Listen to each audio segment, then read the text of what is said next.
The neon glow of Nova Terra's skyline pulsed through the rain-slicked windows of the hovercab, casting fractured light across Elias Varn's face as he tugged at his collar for the fifth time.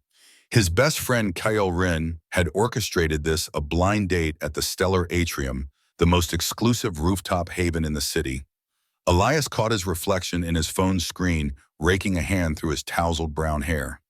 "This better not be another one of your stunts, Kale," he muttered, haunted by the memory of a date that turned out to be Kale's cousin pitching insurance. The hovercab glided down onto the landing pad with a whisper of anti-grav tech. Elias stepped into the humid night, the sprawling metropolis of Nova Terra, shimmering below like a galaxy bound to Earth. The stellar atrium crowned the 200th floor of the Zenith Spire, its transparent aluminum walls framing a breathtaking 360-degree vista of the planet's largest urban sprawl. As the elevator surged upward, Elias's stomach churned with nerves. Blind dates weren't his forte, hell, regular dates were a stretch. 3 years as a systems analyst for a mind-numbingly dull tech firm hadn't exactly polished his charm. The doors parted with a melodic chime revealing the stellar atrium's opulent heart. Crystal chandeliers hovered weightlessly, scattering prismatic light across tables carved from slabs of starlit quartz. A holographic maitre d' materialized its form, shimmering like liquid code. "Mr. Varn, your party awaits at table 7, it intoned. Elias followed, weaving through dining pods cloaked in privacy fields that rippled like iridescent bubbles. His palms grew clammy. Why had he agreed to this? Then he reached table 7 and his mind went blank. 7 women sat around a circular obsidian table, each radiating an otherworldly allure that stopped Elias cold. At the head sat a figure in a military uniform that defied earthly design, its fabric shifting between deep amethyst and void black, adorned with metals that pulsed with inner fire. Her silver hair was bound in a severe bun, accentuating pointed ears in features both hauntingly beautiful and unmistakably alien. Her eyes, molten gold, locked onto him with the intensity of a hawk sizing up its prey. The 6 women flanking her shared her ethereal grace, yet each was distinct. One with skin that shimmered like opalescent seashells, another with hair flowing like molten mercury, catching the light in mesmerizing waves. They wore form-fitting suits in every hue of the spectrum, each tailored to accentuate their unearthly beauty. Elias stood rooted, jaw slack. "You must be Elias Varn." The woman at the head said, her voice a blend of melody and authority laced with an accent that danced beyond human origin. "I am General Kalia Vera of the Andromedan Vanguard. These are my daughters." "Your daughters?" Elias's voice cracked, betraying his nerves. The youngest, her violet eyes sparkling with mischief, let out a playful giggle. "Don't look so spooked, Earth boy. We don't bite," she flashed a grin, revealing teeth just a touch too sharp. "Much." "Enough," Zarin Kalia said, her gaze never leaving Elias. "Please take a seat." Elias stumbled into the chair, his thoughts a chaotic swirl. "I'm sorry, there's got to be a mix-up. Cal said this was just a blind date. He didn't mention," he gestured vaguely at the table, "aliens, galactic citizens."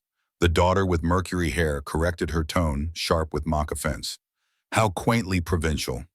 "Lysara, mind your manners." Kalia chided, her expression softening just a fraction as she turned to Elias. "Your friend was adamant you were the right man for this arrangement." "Arrangement?" Elias let out a nervous laugh. "Look, this has to be some cosmic prank. Any second, Kale's gonna pop out with a hollow crew yelling, 'Surprise human goes on blind date with alien general and her 6 daughters.'" The daughter with opalescent skin, her voice lilting like a song, chimed in as if narrating a vid. Classic Earth male response to the unexpected. "No vexes, please," Kalia sighed, leaning forward. Elias caught a trace of her scent ozone and something deeper, like the essence of a star's core. "Mr. Varn, this is no jest. Your planet's integration into the interstellar Concord is underway. This dinner is a step in that delicate process." A holographic waiter flickered into existence beside them. "Drinks for the table, Andromedan brandy," Kalia ordered smoothly. "And something stronger for Mr. Varn. He looks like he's seen a void ghost." "I'm fine," Elias croaked, his trembling hands betraying him as he reached for his water glass. "So you're really all from another planet?" he asked, voice unsteady. "Planets plural," corrected the daughter with skin that seemed to hold constellations beneath its surface. "I'm Astera, born on Kephira 9. Entirely different atmosphere from Mother's world. Where adopted added another her neck, adorned with bioluminescent markings that pulse softly. I'm Oralis, a pleasure to meet a human up close. Your species is charmingly simple. Oralis Kalia's tone carried a warning. Elias gulped his water. Okay, let's say this isn't a prank. Why am I here? Why would a galactic general want dinner with a random systems analyst from Earth Zarin? The youngest leaned forward, her violet eyes glinting with delight. Oh, he doesn't know. This is too good. Know what Elias asked, instantly regretting it? Kalia's expression remained a mask of calm. Your planet must observe certain diplomatic protocols. Your friend Kael, employed by Earth's Xenological Department, deemed you a suitable candidate for this mission. Mission? What mission? I fix computers for a living, the final daughter silent, until now spoke in a voice like velvet over a blade. You're to marry our mother, of course. Her eyes were pure black, no whites visible. I'm Veka, by the way, the practical one. Elias's glass slipped shattering on the floor with a sound swallowed by the privacy field. Mary. His voice hit a pitch he hadn't reached since puberty. Kalia arched an elegant eyebrow. A political arrangement, nothing more. Earth needs allies as it steps onto the galactic stage. My rank in the Andromedan Vanguard makes me a strategic asset. The marriage is purely ceremonial. Though the honeymoon might be open to negotiation, Zarin added with a wink that set Elias's cheeks ablaze. Zarin, her sisters, chorused in exasperation. Elias shot to his feet, toppling his chair. This is insane. I don't care if you're from another galaxy or if Kael's secretly a spy. I'm not marrying someone I just met, especially not someone with 6 daughters who could probably snap me like a twig. Kalia remained seated, her golden eyes pinning him in place. Sit down, Mr. Varn. Her tone was a command wrapped in silk, and Elias's knees buckled as he fumbled for his chair. Oralis giggled. Mother used her command voice. That's cheating. Nothing about this is fair, Kalia countered, gesturing to the waiter, who seamlessly repaired the glass and refilled it. Mr. Varn deserves the truth. This isn't solely about alliances.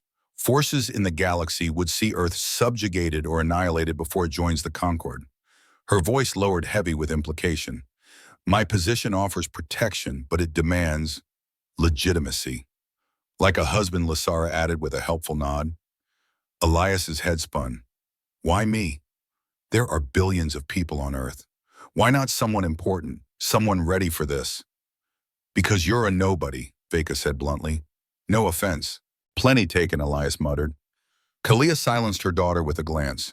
What Veka means is you lack political ties or conflicting loyalties. You're capable, your work in quantum algorithms caught our eye, but unassuming enough to avoid unwanted attention. You've been watching me for 3 Earth months, Kalia confirmed. Your genetic profile is compatible, your record clean, and our assessments suggest you're adaptable enough for the transition.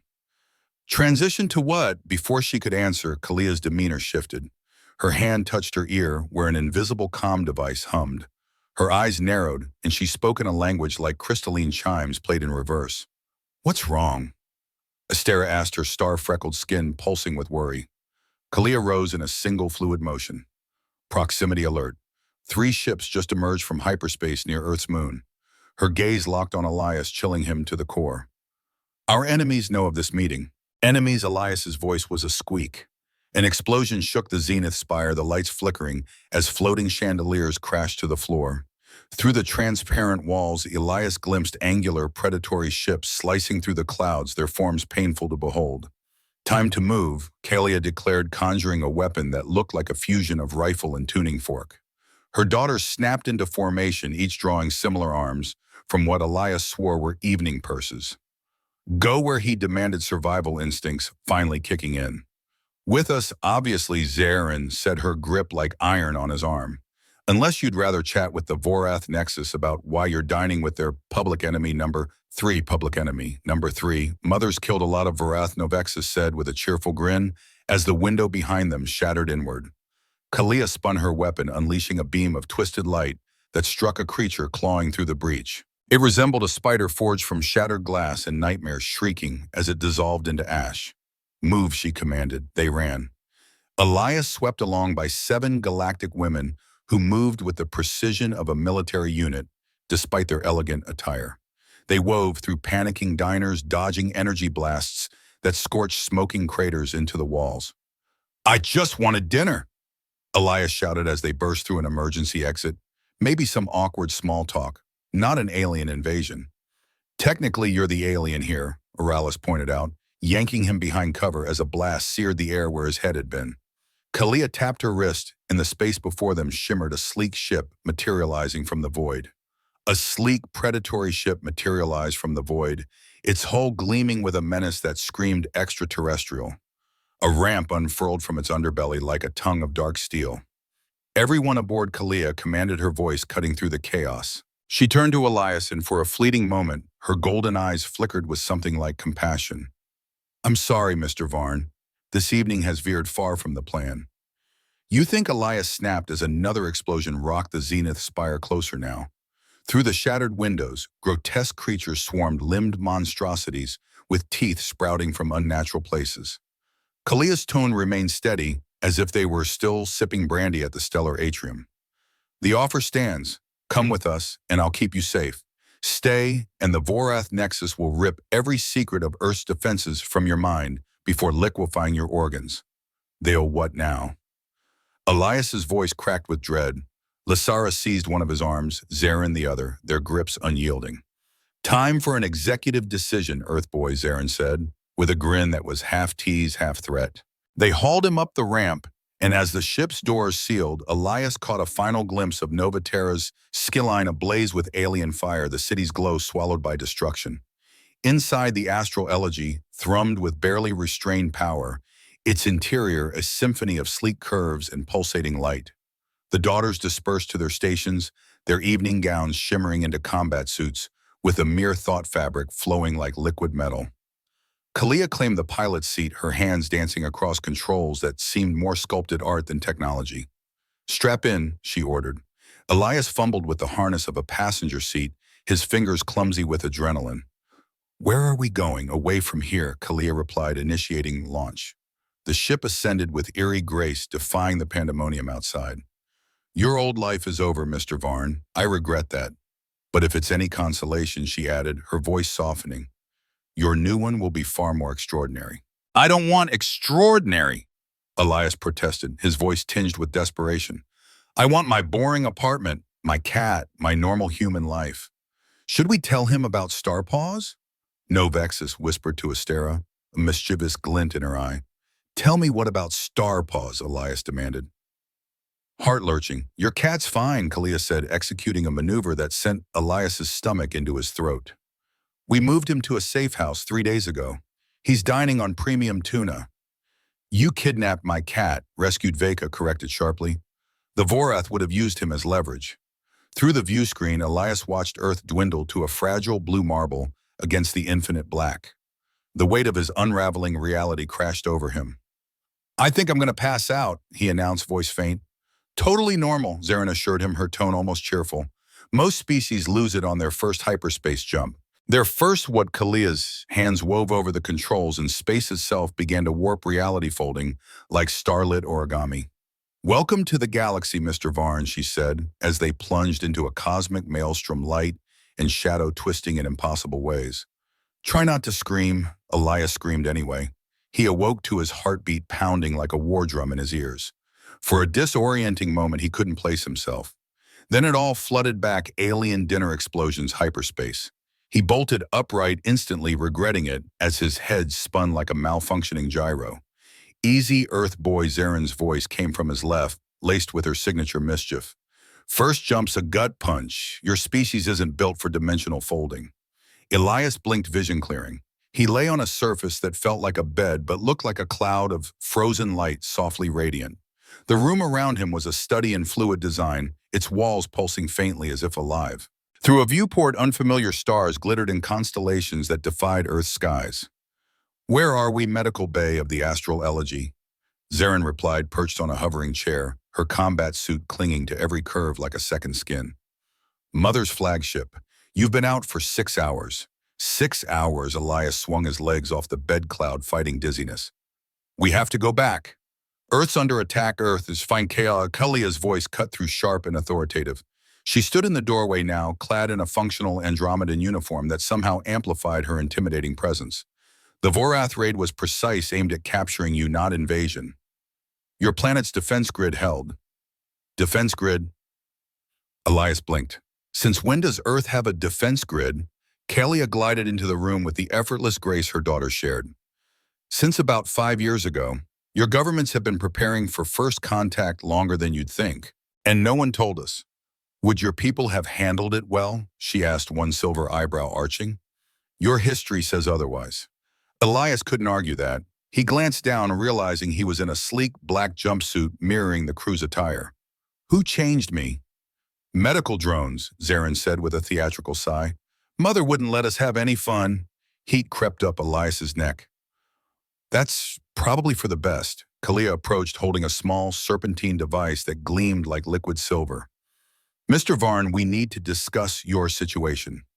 The Vorath know you now. Returning to Earth would endanger you and everyone you know. So I'm stuck here for now. She extended the device. This neural interface will help you navigate what you've been thrust into. Elias eyed it warily, its form coiling like a living thing. What does it do? It uploads essential knowledge directly to your cortex languages, cultural protocols, galactic history, tools for survival. Is it safe? Mostly, Zarin chirped, grinning. Zarin Kalia warned her focus on Elias, unwavering. Mild discomfort, no lasting harm. The alternative is months of study we can't afford.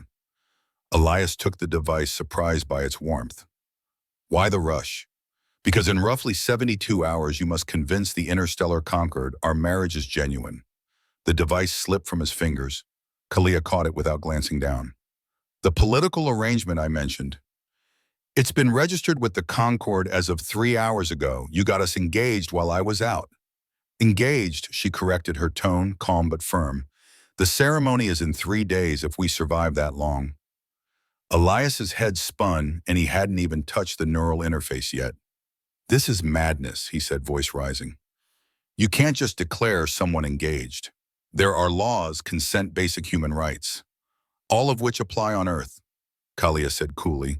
You're not on Earth anymore. Mother, you're scaring him. Oralis called from the doorway, her bioluminescent markings pulsing with concern. Maybe try a softer touch. I don't do soft, Kalia replied, though her jaw tightened. Fine. Elias, please understand this isn't what I wanted either. Marriage, Isho. It's not something I plan to revisit, but the Vorath Nexus is pushing to exclude Earth from the Concord Accord.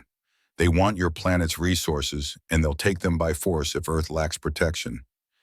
And marrying you stops them. My rank binds any world I'm legally tied to under Andromedan defense protocols. For a moment, vulnerability flickered in her golden eyes. It's not perfect, but it's the best we have. What about your daughters? Don't they get a say in their mother marrying some random human? Oh, we have plenty to say, Astera said, stepping beside Oralis, her star-freckled skin dimming slightly. But Mother's right. The Vorath are bad news. They killed our fathers, Lysara added softly from another doorway. All of them at different times. That's why we're adopted. Mother took us in after the Vorath left us orphaned. Silence fell heavy and solemn. Elias looked at Kalia, seeing her anew not just a general, but a protector carrying unimaginable loss. I'm sorry, he said quietly. Don't be, Kalia replied, her mask of control snapping back into place. It was long ago. Now, are you ready for the interface? Elias picked up the device again, its warmth unsettling. Will it hurt like a hangover laced with quantum equations? Novexus offered with a grin. Wonderful. He pressed the serpent to his temple. It adhered with a soft hiss, and then knowledge surged through him like a tidal wave. Alien languages bloomed in his mind, as familiar as English. The astral elegies layout mapped itself in his consciousness like a childhood home. Names and faces of 1,000 species filed into his memory alongside cultural taboos, and the precise way to greet a Zentaran ambassador without sparking a diplomatic incident. The flood of data overwhelmed him, revealing the galaxy's vast, perilous scope. Holy shit, Elias gasped, doubling over as the torrent ceased. Language, Kalia said reflexively. Young ears are present. I'm 67 in Earth years, Zarin protested. Still the baby, her sisters chorused their voices, a playful harmony. Elias straightened his mind, reeling under the weight of new knowledge. The Vorath, they're not just raiders, They're a hive mind. Billions of consciousnesses linked, seeing individuality as a disease. Now you see, Kalia said, her tone grim. They've consumed 16 worlds in the last century. Earth would be the 17th. And politics is all that's stopping them. Politics backed by very big guns, Veka corrected, striding into the medical bay with a precision that screamed military discipline, a stark contrast to her sister's more relaxed demeanors. Speaking of which, Mother, we've got trouble. Kalia's expression remained a mask of calm, but Elias caught the subtle shift of her hand to her weapon, a reflex honed by decades of war. Report, long-range sensors detected a Varath Nexus dreadnought. Veka said, her voice clipped. It's tailing us just beyond intercept range. They're tracking us, Kalia concluded, her golden eyes narrowing. How? All eyes turned to Elias, who felt his stomach lurch.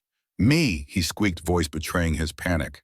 How could they track me? Kalia stepped closer, producing a sleek scanner that hummed with alien tech. She swept it over him, pausing at his left shoulder. Her face hardened. Microtransmitter.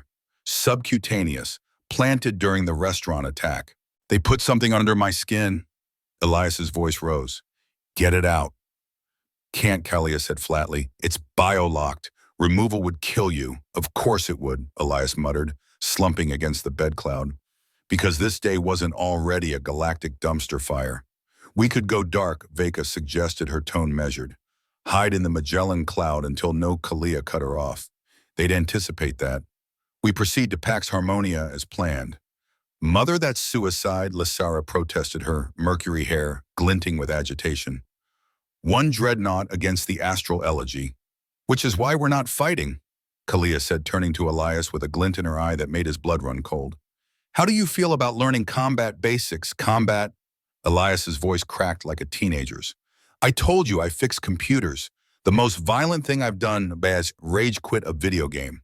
Video games, Astera mused, her star-freckled skin shimmering faintly. Those Earth battle simulations you play for fun. Some of them, yeah, Elias admitted.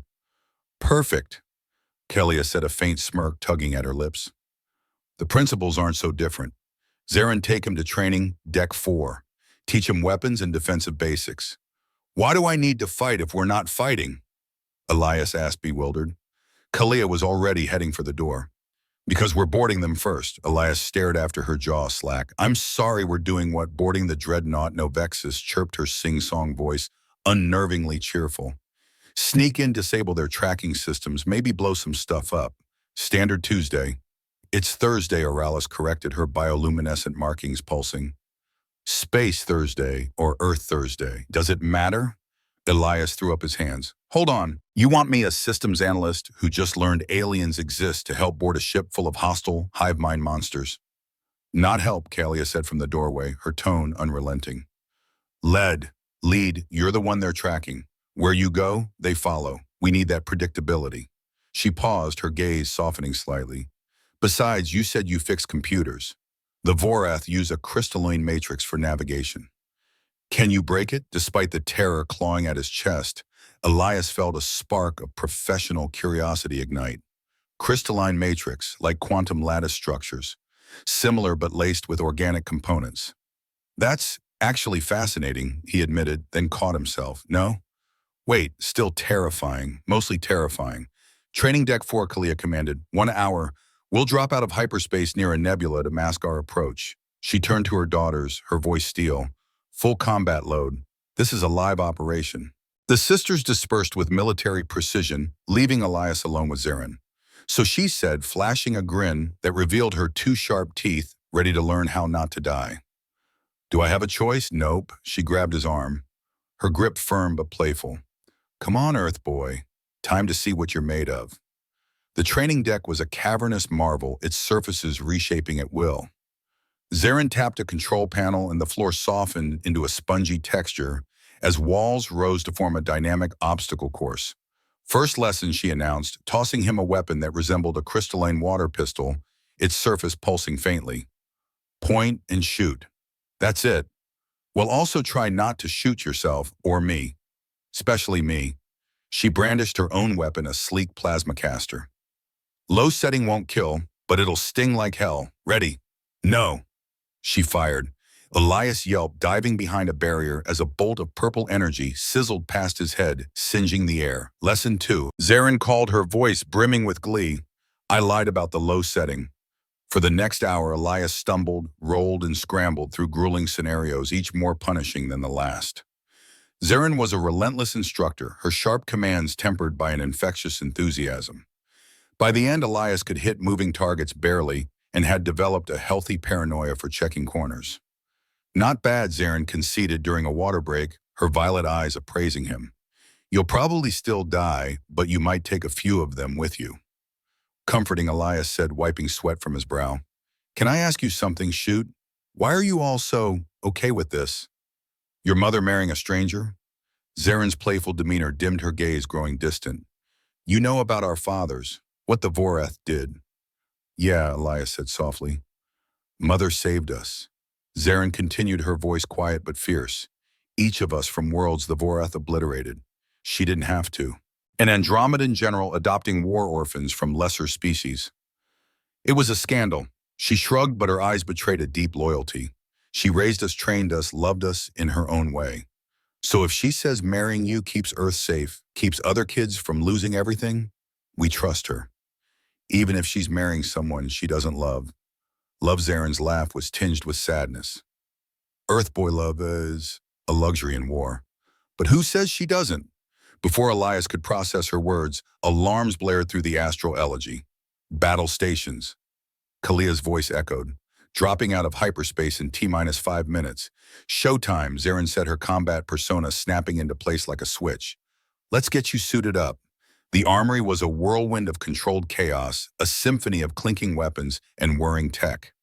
Each sister moved with purpose, checking plasma casters and adjusting armor that flowed like liquid metal, adapting to their forms.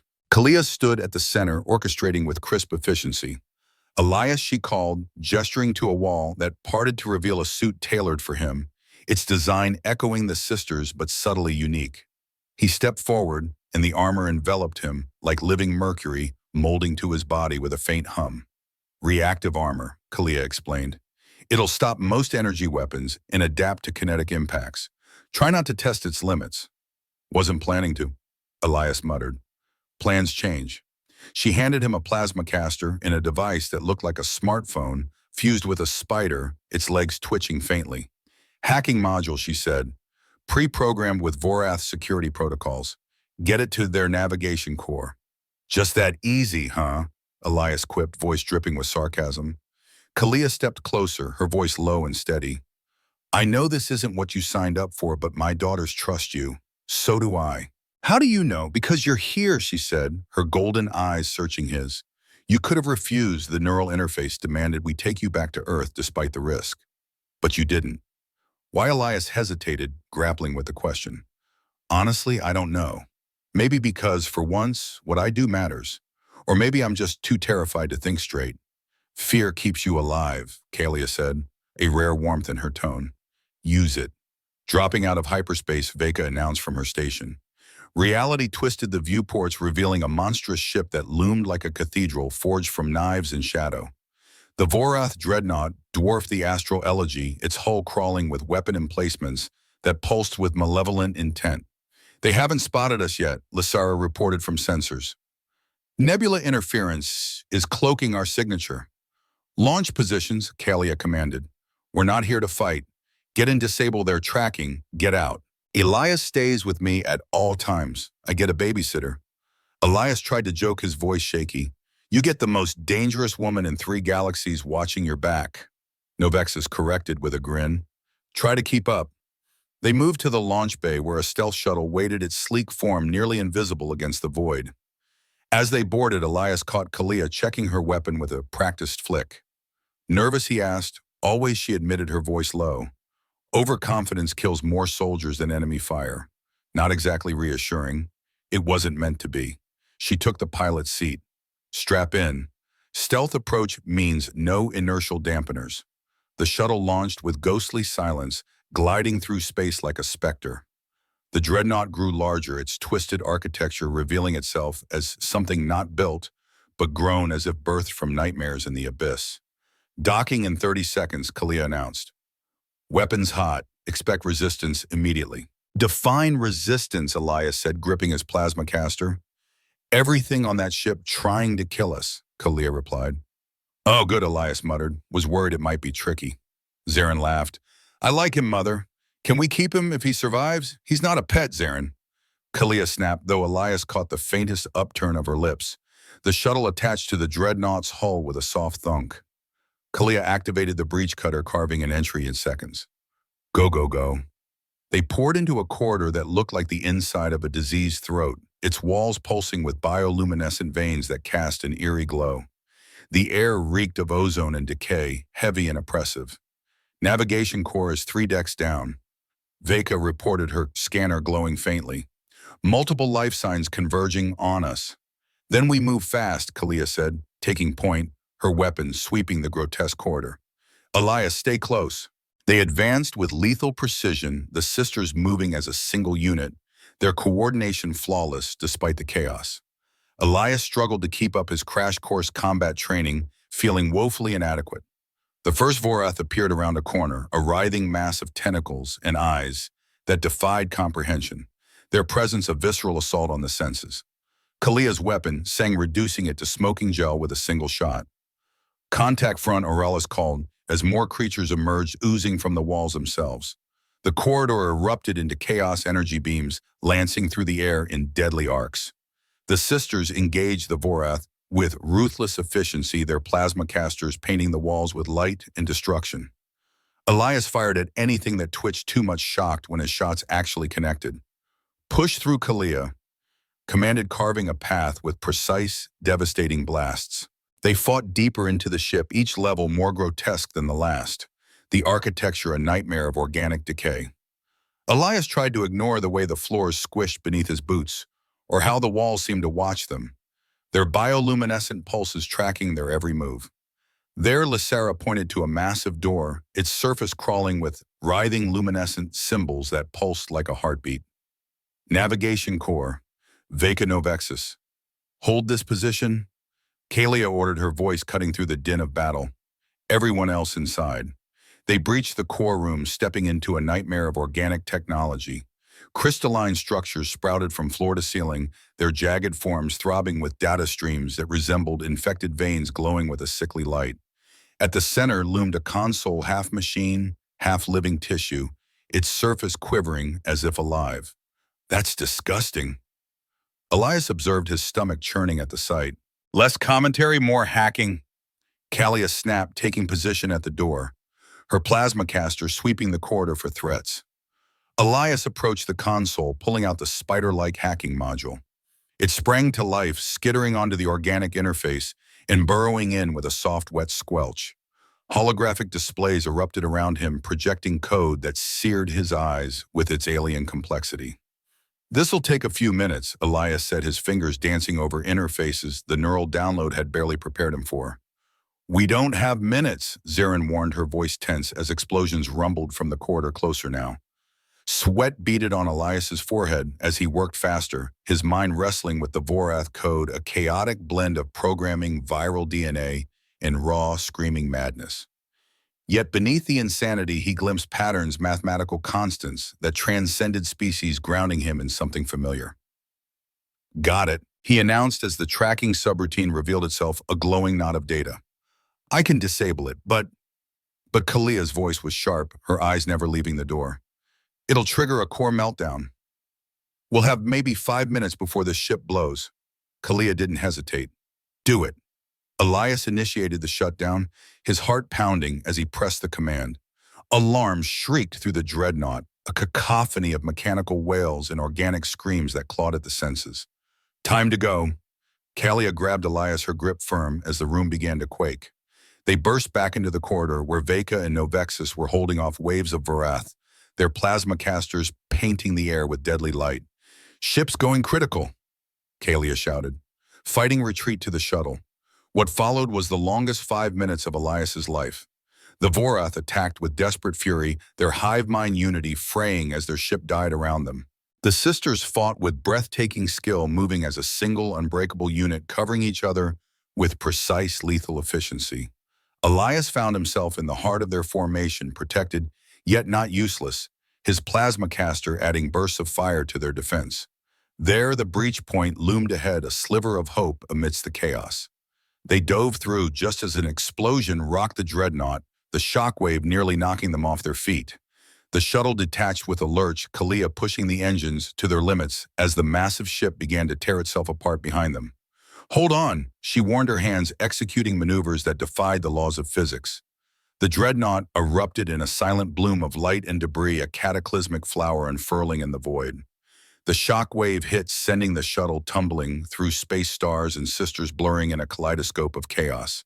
Elias clung to his harness, his world spinning. Then Kalia's deft hands found the right controls, and the shuttle stabilized. "Everyone alive," she called out. "Define alive," Oralis groaned, peeling herself off Astera where she'd been thrown. "Still breathing counts," Lysara said, her voice steady despite the bruises. "Then yes," the sisters chorused. Kalia guided them back to the astral elegy, now positioned at a safe distance. As they docked, Elias realized his hands were trembling, adrenaline still coursing through him. "You did well," Kalia said quietly, her golden eyes meeting his with a rare softness. "I think I'm going to throw up." Elias admitted, his voice shaky. "That's normal too." As they disembarked, the sisters chattered about the mission with the casual ease of people recounting a spirited shopping trip. Kalia pulled Elias aside, her voice low. "Thank you," she said simply. "For what? Not dying, for trusting us, for fighting beside us." She paused, her gaze searching. "For proving my daughter's right about you." Before Elias could respond, she was already striding away, issuing orders for their next hyperspace jump. "Hey, Earth boy," Zarin called, her violet eyes gleaming. "Victory dinner time, real food, none of that fancy atrium stuff." Elias looked at these extraordinary women who just saved his life and whose mother he was apparently marrying in 2 days. His old life felt like a fading dream, a shadow of someone else's existence. "Yeah," he said, surprised by his own conviction. "I'm coming." As he followed them deeper into the astral elegy, his new home, Elias couldn't shake the sense of impending impossibilities. The neutral planet of Pax Harmonia loomed ahead, a radiant jewel wrapped in rings of steel and diplomacy. Its surface was a mosaic of embassy districts from countless worlds, while orbital stations spun like cosmic crowns, hubs of commerce and intrigue. Elias pressed his face to the viewport, still grappling with the surreal beauty before him. "Impressive, right?" Lysara said, joining him, her mercury hair catching the starlight. "They say Pax Harmonia's never taken a side in any conflict. 1,000 years of perfect neutrality." "How's that possible?" Elias asked. Money Veka answered bluntly, her military precision undiminished. "Everyone banks here. Attack Pax Harmonia and every civilization in the galaxy comes for your head." Kalia emerged from her ready room and Elias did a double take. Gone was her battle-worn uniform, replaced by a gown that seemed woven from liquid starlight, its fabric shimmering with an ethereal glow. She looked less like a general and more like a deity of war, testing the waters of diplomacy. "You clean up nice," Elias blurted, then instantly wished he could dive into the nearest airlock. Her golden eyes flicked to him, a faint smirk playing on her lips. "As will you, Elias." Astera appeared, holding an outfit that made Elias recoil. "No way, absolutely not. It's traditional Andromedan formal wear." Astera explained, presenting what looked like a hybrid of tuxedo and midnight-hued armor, its edges sharp yet elegant. "It has a cape," Elias protested. "A ceremonial half-cape," Oralis corrected her, bioluminescent markings pulsing with amusement. "Totally different. I'm not wearing a cape to a space UN meeting," Elias insisted. "You will wear it," Kalia said, her tone brooking no argument. "Appearance matters. The interstellar conquered will judge Earth by how you present yourself." 20 minutes later, Elias stood before a mirror, feeling utterly ridiculous. Yet he had to admit the outfit worked. The neural interface whispered that the cut emphasized strength, the deep hues suggesting mystery and depth. The half-cape, despite his protests, added a dramatic flair he secretly liked. "See," Zarin said, adjusting his collar with a grin. "Very distinguished. You almost look like you belong here." "Almost, while you still walk like an Earth human," she teased. "All floppy. Floppy. You know Novexus demonstrated slouching exaggeratedly. Like your bones are still figuring out gravity." The shuttle ride to the Concorde's chambers was a tense affair. Kalia briefed Elias one last time, her voice low and precise, which species to avoid eye contact with, which saw handshakes as death threats and the 17 ways a simple greeting could spark interstellar war. Just follow my lead, she concluded. Speak when spoken to, and don't agree to anything without checking with me first. What if they ask about our relationship? Elias asked, nerves creeping in. Kalia's expression remained steady, but her daughters leaned in, their eyes gleaming with curiosity. Tell the truth, she said, within reason, which is that we met through official channels, that our bond serves both our people's interests, that you've proven yourself worthy through trial by combat. That last part happened, the Varath dreadnought counts, Veka said, her tone matter of fact. You fought with us and survived. That's more than most can claim. The council chambers were a spectacle of controlled chaos, a vast amphitheater teeming with representatives from every major galactic civilization. Elias's neural interface worked overtime, identifying species' crystalline resonance who spoke in harmonic vibrations, gaseous nebula drifters encased in shimmering envirosuits, and hive-minded collectives moving in eerie unison. Then he saw them, the Vorath Nexus delegations, seated beneath banners that stung the eyes with their discordant patterns. They're here, Elias whispered to Kalia. Pax, Harmonia's neutrality is absolute, she replied softly. Even our enemies have a voice here. They took their seats, the daughters arranging themselves in a formation that seemed casual, but left no angle unguarded. Elias sat between Kalia and Zarin, feeling like a lamb among apex predators. The session began, called to order by a being of condensed mathematics, its form shimmering with equations, its voice resonating from nowhere and everywhere. The Interstellar Concord recognizes the union petition between General Kalia Vera of the Andromedan Vanguard and Elias Varn of Earth, it declared. Are there any objections? The Varath Nexus objects came, a chilling chorus, a harmony of voices that crawled under Elias's skin. The Vorath delegates spoke as one, their words weaving a discordant symphony.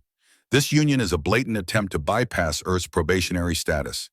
The Andromedan Vanguard acknowledges the concern. Kalia responded with formal precision, but maintains all protocols have been followed. Protocols, the Vorath sneered in unison, their voices like shattering glass.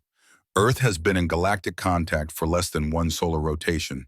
Its representative cannot possibly grasp the implications of this bond. All eyes turned to Elias. Kalia's hand rested lightly on his arm, a silent warning to tread carefully. He stood slowly, his mind racing, the neural downloads knowledge, a lifeline in a game he barely understood. You're right, he said, feeling Kalia tense beside him. I don't fully grasp the implications. Murmurs rippled through the chamber, the Varath delegates leaning forward like predators sensing weakness. Earth is new to this. Elias continued, his voice steadier now. We're like kids taking our first steps into a vast unknown universe. But isn't that exactly why we need allies? Guides to navigate this cosmic maze. General Vayer has already saved Earth from an unprovoked Vorath attack. This union just formalizes a protection we've already seen in action. Protection, the Vorath hissed, their collective voice dripping with disdain. Or a prelude to conquest. The Andromedans seek to expand their influence by manipulating lesser species. Lesser heat rose in Elias's face, his earthborn stubbornness flaring. Because we're younger, because we haven't surrendered to hive mind unity.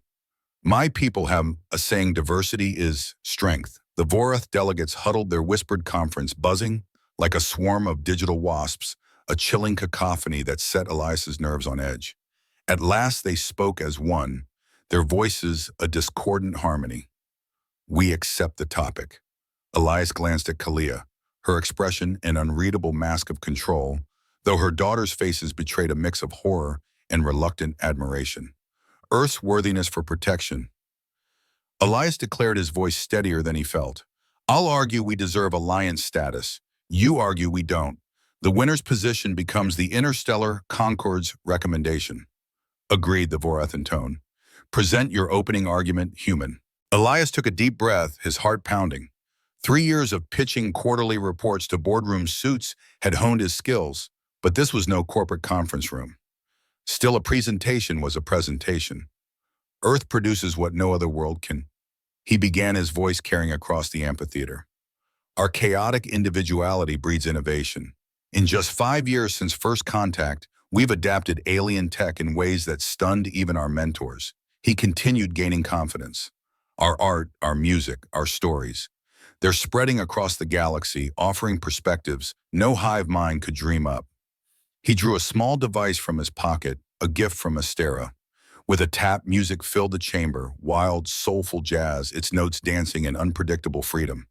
This is Miles Davis kind of blue. Every performance unique, every note a choice born in the moment. When the residents heard Earth jazz, they said it was the first music to make chaos theory feel alive. Irrelevant, the Varath countered, their unified voice dripping with disdain. Art cannot shield against plasma bombardment. Earth's military is primitive, its people fractured. You war among yourselves even as greater threats loom. We're learning, Elias shot back undeterred. Yes, we're messy. Yes, we screw up. But we adapt faster than any species on record. The Vorath attacked Earth once. You failed. Why? Because within hours of first contact, we'd reverse engineered your captured tech and woven it into our defenses. Luck and Andromedan meddling, the Vorath sneered. Strategy and human stubbornness, Elias corrected. Pulling up holographic displays fed by Zarin from her station. Earth's defensive response time 17 minutes from first detection to full planetary shield activation. The galactic average for established civilizations, 23 minutes. We're rookies outpacing veterans because we think differently. Different does not mean better, the Vorath hissed. Doesn't it? Elias turned to the full council, his voice ringing with conviction. How many of you began as hive minds? How many as individuals? The galaxy thrives on diversity. Earth brings something new, a perspective forged by billions of unique minds working toward shared goals without losing their individuality. Chaos, the Vorath spat. Discord, inefficiency, jazz. Elias countered, a grin tugging at his lips. Democracy, innovation born from debate. We don't agree on everything, we can't. But that lets us see problems from angles no unified mind would ever consider. When the Vorath virus hit the Centauri data networks last year, who cracked it? Silence hung heavy. A human teenager in Mumbai, Elias continued, his voice steady. A 16-year-old girl who saw the code as a video game puzzle. She solved it in 6 hours because she didn't know it was supposed to be impossible.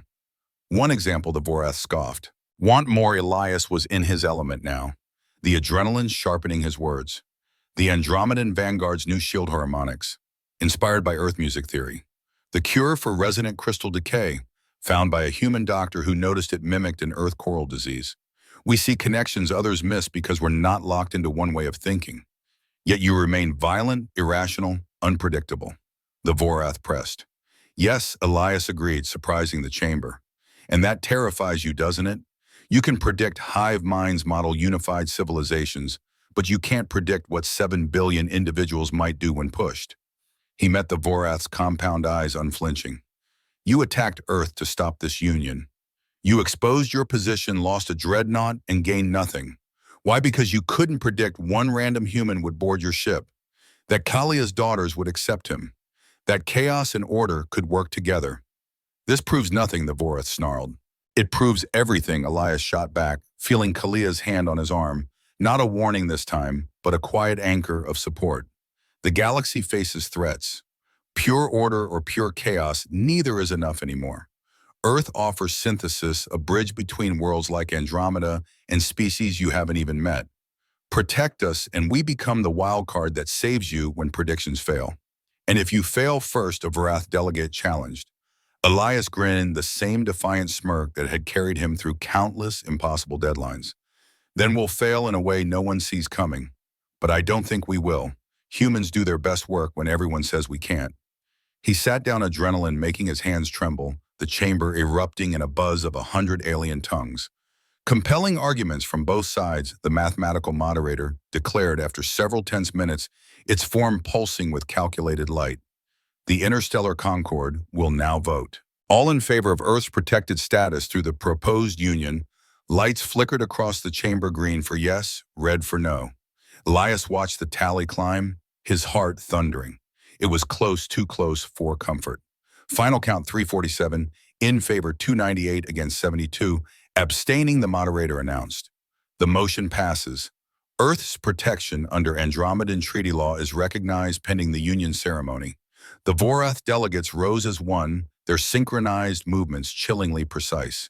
This is not over, they intoned their voices a venomous chorus. Earth will reveal its true nature soon enough, and the galaxy will heed our warning. They filed out, leaving a frigid silence in their wake. That was reckless, Kalia said once they were gone, her tone sharp but her eyes betraying a flicker of pride. The rite of challenge could have gone very differently.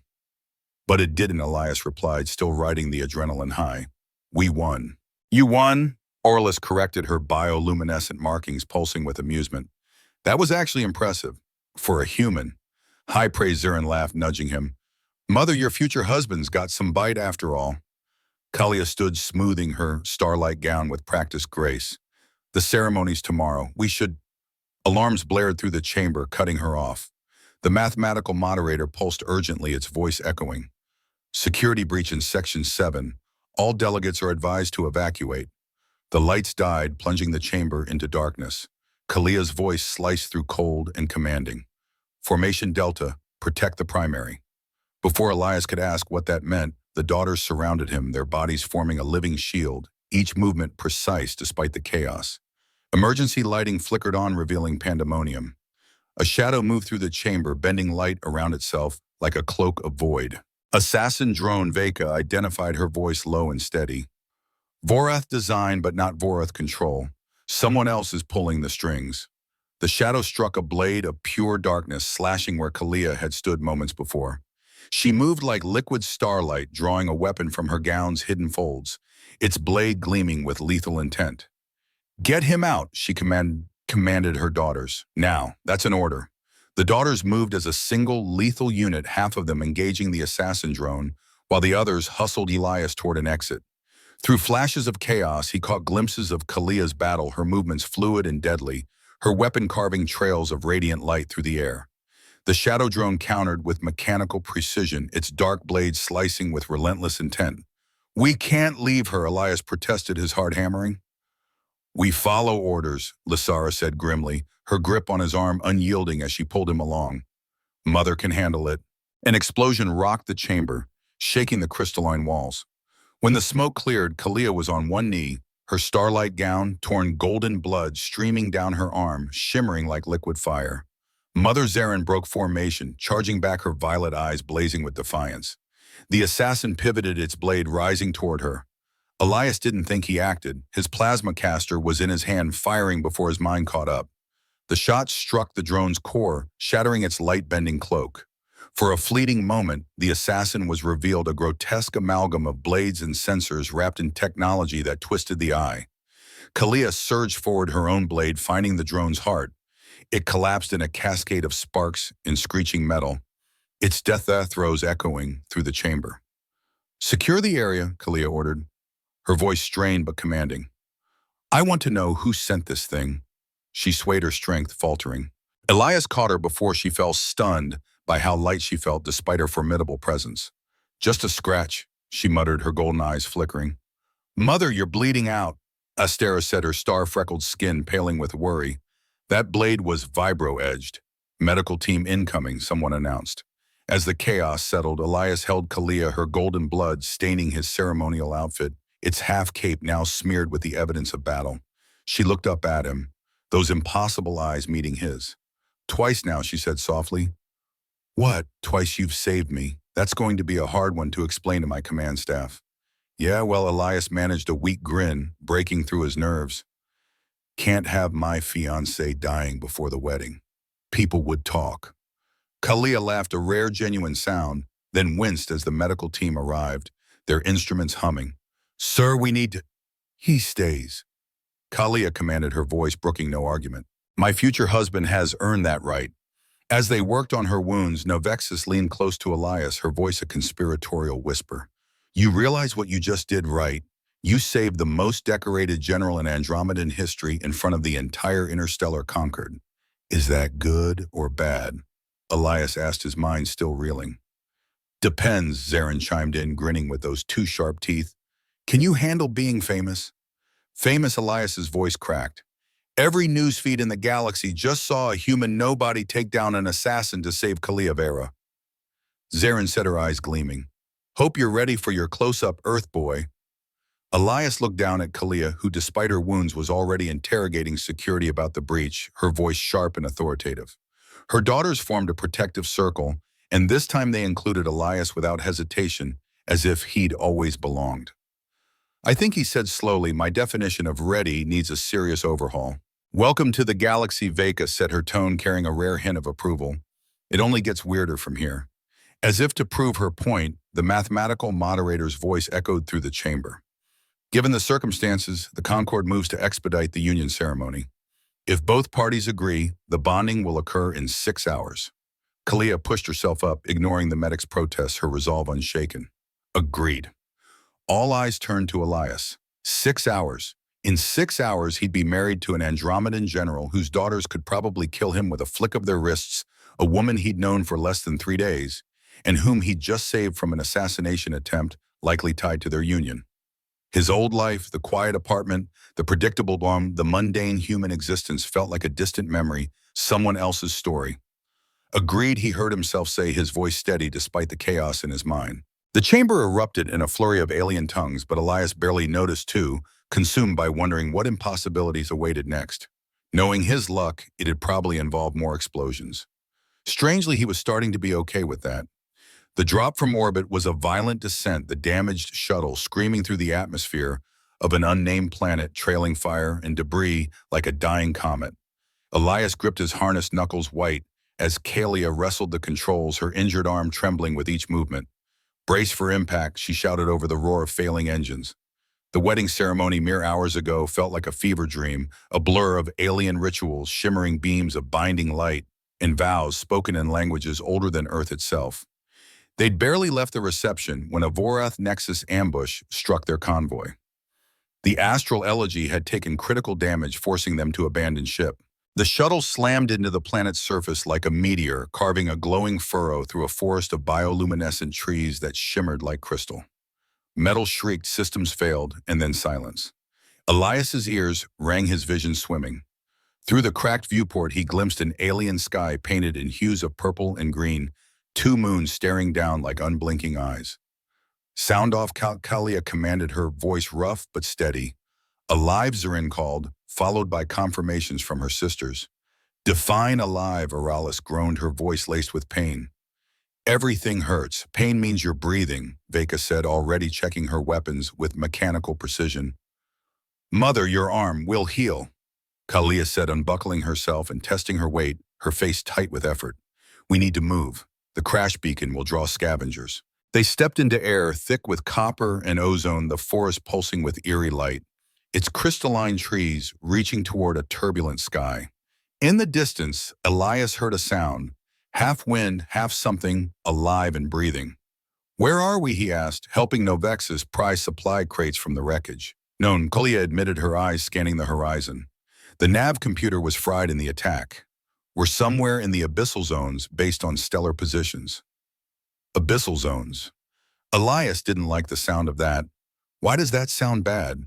Because things live here that shouldn't exist, Lysara said softly, her mercury hair glinting in the alien light.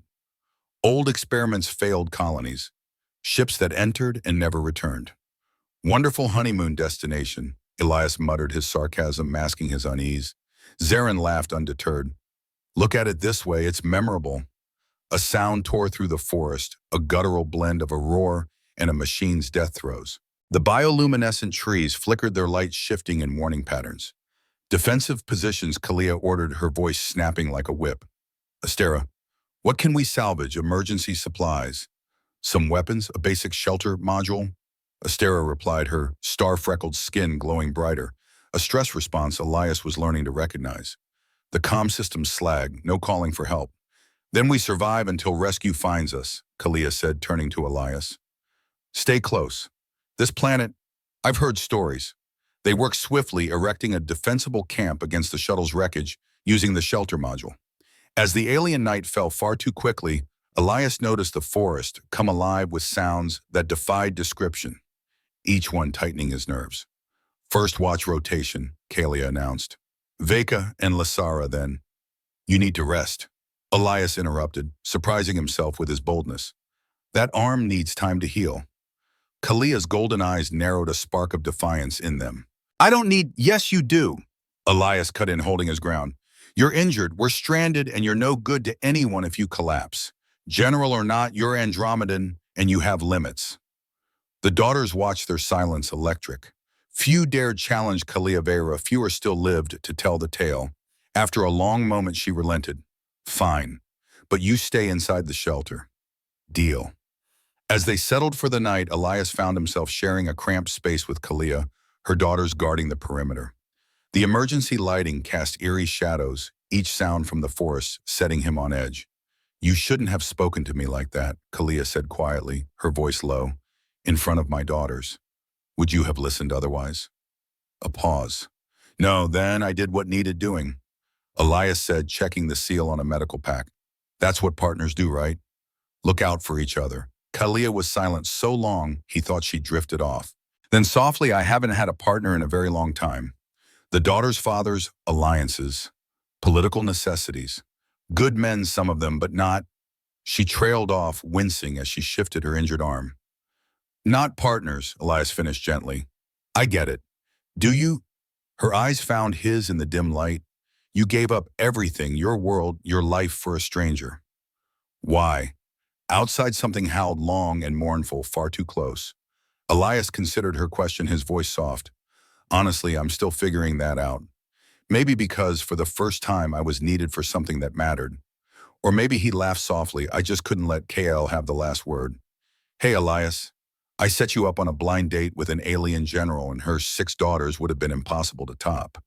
Kalia made a sound that might have been amusement. Earth humor. My daughters seem to appreciate it. They're good kids. Warriors, but still kids in some ways. They've had to grow up fast. War does that, she said, her voice heavy. Tell me about their fathers. Kalia fell silent, but Elias waited, sensing the weight of her memories. Zaren's father was Altarian, she began. A pilot the best I've ever seen. He could make a freight hauler dance like a fighter. The Vorath destroyed his convoy while he was evacuating refugees. I'm sorry, Elias said quietly. Astera's father was a scientist. Kalia continued, her voice steady but laced with pain. He discovered 3 new elements before the Vorath deemed his research station a threat. Oralis's father was a diplomat, ironic given her bluntness. He was negotiating a peace treaty when they killed him. She recounted each daughter, each father, each loss. By the end, Elias understood Kalia hadn't just adopted war orphans. She'd taken in the children of men. She'd cared for, loved, all claimed by the same enemy. And now they're after you because of me, Elias said, his voice heavy with guilt. No. Kalia's good hand found his in the darkness, her touch warm and grounding. They're after us because we represent what they fear: unity without absorption, cooperation without losing ourselves. The Vorath believe all minds should be one. We prove that's not necessary, Kalia said, her voice steady, a quiet defiance against the Vorath's vision of a galaxy unified by force. A scream tore through the night, neither human nor animal, a sound so alien it set the shelter's walls trembling. What was that? Elias asked, his pulse spiking. Trouble, Kalia said, her hand snapping to her weapon. Before she could move, Veka's voice crackled over the comms, sharp and urgent. Movement in the trees, something big, multiple contacts. How multiple? Kalia demanded. All of them, Veka replied. It's all the movement. The attack came from every direction, a sudden, overwhelming assault. The bioluminescent trees seemed to come alive, peeling back to reveal creatures perfectly camouflaged, spider-like horrors, as if their creator had abandoned the design halfway and compensated with an obscene number of jagged teeth. Defensive fire, Kalia barked. Don't let them close. Plasma bolts lit up the alien night, casting the creature's grotesque forms into stark relief, dozens of them swarming with predatory intent. The creatures moved with unsettling intelligence, some drawing fire to shield others as they flanked with eerie coordination. Elias stationed himself at a firing port, squeezing off shots at anything with too many legs, his heart pounding as plasma bursts scorched the air. They're hurting us. Lysara realized, her voice cutting through the chaos. The ground beneath the shelter gave way, collapsing into a yawning void. They tumbled into darkness, the shelter module groaning as it slid down, what felt like a massive throat of stone and biomatter, its walls slick and pulsing. They came to rest in a vast cavern illuminated by phosphorescent growths that cast an eerie, sickly glow. The air was thick, humid, and carried the cloying scent of ancient decay, almost sweet in its intensity. "Everyone okay?" Kalia called her voice steady despite the ordeal. "Define." "Okay," the sisters chorused their voices, tinged with grim humor. "Still breathing counts," Elias added, earning a few chuckles despite the tension. As their eyes adjusted, the cavern unveiled its secrets. The walls were a grotesque fusion of technology and organic growth terminals pulsing like beating hearts, screens blinking like watchful eyes. It was artificial yet ancient beyond comprehension. "This is a lab." Novexus breathed, her voice hushed with awe. "Old Empire tech, maybe even primordial." "Primordial?" Elias asked, his neural interface straining to keep up. "The ones who came before everyone else," Zarin explained, her violet eyes scanning the chamber. "They vanished eons ago, but their relics keep turning up, usually in places marked forbidden for good reason." Kalia was already at a terminal, her fingers dancing over controls that seemed more grown than crafted, their surfaces slick and organic. "It's still active," she said, her tone grim. "Whatever they were doing here, they automated it before they left." "Or died." Veka added, her bluntness cutting through the tension. Screens flickered to life, displaying data in languages Elias's neural interface couldn't fully parse. The images, though, were unmistakable genetic structures torn apart and rebuilt, creatures engineered for purposes that defied sanity. "Bioweapons research," Kalia concluded, her voice heavy with realization. "They were trying to create perfect soldiers." "Looks like they succeeded," Aurelis said, pointing to a containment tank. Inside floated something that might once have been humanoid, now twisted with enhancements that were all wrong: limbs, too long, eyes, too many, a mockery of life. "We need to get out of here," Elias said, a chill creeping up his spine. "This place feels wrong," agreed Kalia, said, her hand moving to her weapon, but she froze as the spider things poured into the cavern through the breach they'd fallen through. Yet instead of attacking, they arranged themselves in a precise formation like an honor guard awaiting a commander. "That's not good," Zarin muttered, her sharp teeth glinting in the dim light. From the cavern's depths came footsteps, slow and deliberate, each one echoing with menace. What emerged into the phosphorescent glow was once a researcher, perhaps now warped by centuries of self-modification. It stood too tall, its joints bending at impossible angles, its face a flickering mask shifting between curiosity and ravenous hunger. "Visitors," it said, its voice like grinding glass, sharp and discordant. "How wonderful! It's been eons since we had proper test subjects." "We're not test subjects," Kalia stated, her voice unyielding as steel. "We're leaving." "Leaving?" The thing tilted its head at an angle that made Elias's stomach lurch. "But you've only just arrived, and you're so interesting. Andromedan military stock hybrid varietals," and its shifting eyes locked onto Elias, gleaming with unsettling fascination. "A pure strain human. How delightfully primitive." Primitive, Elias felt a spark of defiance despite the terror gripping him. "I'll show you, primitive." "Please do," the thing encouraged, its tone mockingly eager. "Baseline readings are vital for proper experimentation." The spider things closed in, herding them toward examination tables that looked anything but comfortable, their surfaces gleaming with a cold clinical menace. "Options?" Kalia asked her daughters quietly, her voice low to avoid the creature's hearing. "Fight and probably die, or play along and definitely die." Astera summarized, her star-freckled skin dimming with fear. "I vote for option 3, Elias said, his hand already reaching for the spider-like hacking module he'd used on the Vorath ship. "Which is?" Kalia asked, her eyes narrowing. "This." Before anyone could stop him, he slapped the device onto the nearest terminal. The effect was instantaneous.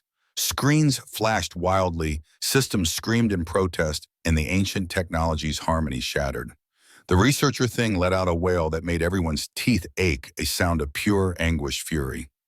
"What did you do?" It demanded, its form flickering, as if struggling to hold itself together. "Introduced your perfect system to chaos Earth style," Elias said, a defiant grin breaking through his fear. "Random virus generators, logic bombs, and about 6 terabytes of cat videos. Good luck sorting that out." The lab descended into chaos, containment fields, flickering automated systems turning on each other. The spider things froze their purpose, scrambled unsure whether to guard or attack. "Run," Kalia commanded. They bolted, racing through corridors as the facility tore itself apart, explosions rumbling behind them. The researcher thing's howls echoed, but it was too consumed with salvaging its work to pursue. There, Lasara pointed to an emergency shaft, its jagged edges hinting at a natural cavern system. It should lead up. They climbed the sounds of destruction, reverberating below, dodging falling debris as the complex shuddered. Whatever Elias's virus was doing, it was thorough. Finally, impossibly, they emerged into daylight. Twin suns blazed overhead. Wait, hadn't there been moons? The forest looked different, less predatory, more alien in a serene, unsettling way. Time distortion. Kalia realized, her voice tinged with unease. We were down there longer than we thought, maybe days. The spiders aren't following Veka, reported, her scanner glowing faintly. They were tied to the lab's systems. So we're safe, Elias asked, hope flickering. A roar answered, rolling across the landscape, something massive moving through the trees, drawn by the explosions. Define safe, the group said in unison. All right, Kalia said, taking charge, her voice cutting through the tension. We find defensive positions, take stock of supplies, and figure out where we are. The Astral Elegy's emergency beacon should have activated. Search and rescue will come. How long? Elias asked. Days. Weeks maybe, Kalia replied. Could be never, Zarin added with her characteristic cheer. But hey, look on the bright side, we're getting quality family bonding time. This is not how I imagined my honeymoon, Elias muttered, his sarcasm barely masking his exhaustion. Really, Oralis asked, her bioluminescent markings pulsing with amusement. Because running from bioweapons and ancient horrors seems pretty on-brand for anyone marrying Mother. Even Kalia cracked a rare smile. She's got a point. They found a defensible cave system mercifully free of ancient tech, its walls solid rock. As they set up camp, Elias watched Kalia orchestrate her daughters with military precision, her injured arm barely slowing her. Regrets, she asked, catching his gaze. Elias thought of his old life, safe, predictable, empty. Then he looked at his new family weapons, ready, poised to face whatever this planet threw at them. Ask me when we survive. When Kalia corrected, stepping closer, her good hand finding his, her touch a quiet anchor. I have my daughters, my resources, and a husband who thinks cat videos are a valid combat strategy. It worked, didn't it? Elias said, a grin tugging at his lips. It did. She paused, her golden eyes softening. You saved us again. That's becoming a habit. Yeah, well, someone's got to keep you out of trouble. I'm a general with 6 combat-trained daughters and 30 years of military experience. And yet here we are stranded on Planet Nightmare because we got ambushed at our wedding reception, Elias countered. Our disaster, Kalia corrected, a faint smile breaking through. As night fell properly, the alien forest sang its deadly lullabies, predators lurking in the dark. But within their circle of light, 7 warriors and 1 Earthborn systems analyst held the line. You know, Elias said during his watch, Astera beside him, this is still better than my last relationship. Her laugh rang out bright as her star-freckled skin. You're gonna fit in just fine. The word hit him like a shocked dad. He was a father now to 6 alien warriors who could bench press him without breaking a sweat. Yeah, he said, finally a warmth settling in his chest. I think maybe I am. In the shelter, Kalia smiled in her sleep, a rare moment of peace. Tomorrow would bring new threats, but tonight her family was whole, even if it meant surviving a honeymoon on a planet hell-bent on their destruction. 3 days of scavenging yielded enough parts for Lasara to work her engineering magic. The makeshift transmitter resembled a collision of modern art and a junkyard, but it hummed with promise. This should punch through the atmospheric interference, she announced, tweaking the final connections. Basic distress signal, our coordinates, proof of life. Should, Elias asked, helping Novexus secure the power coupling. Well, there's a 30% chance it'll explode, Lasara admitted with a shrug. Pretty good odds, considering I built it from shuttle scraps and some conductive native fungus. I love your optimism, Zarin said from the cave entrance, her eyes scanning the dark. Very glass 70% full. Kalia inspected the transmitter with a professional eye, her arm healing swiftly. Andromedan physiology, she'd explaining though. Elias noticed she still favored it slightly. Do it, she decided.